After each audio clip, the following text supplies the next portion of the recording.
पाक अफगान सरहद पर जिला कुरम के इलाके खरलाची में सिक्योरिटी फोर्सेस पर हमला, फायरिंग के तबादले में 3 जवान फर्ज पर कुर्बान।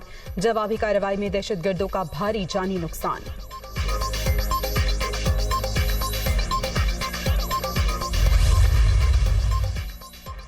स्वात के इलाके बराबांडाई में धमाका, अमन कमेटी के रुकन अदरीस खान समेत 5 अफराद जाँ बहक, 2 पुलिस एहलकार भी शामिल।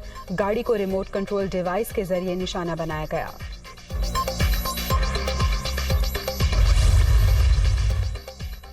और आर्मी चीफ की मुद्दत मुलाजमत में तोसी की बात नहीं की, एक्सटेंशन की तजवीज़ फौरी इलेक्शन से मशरूत। नई हुकूमत के क़याम तक नए फौजी सरबराह की तैनाती मौखर की जाए, इमरान खान का नया मौक़िफ़।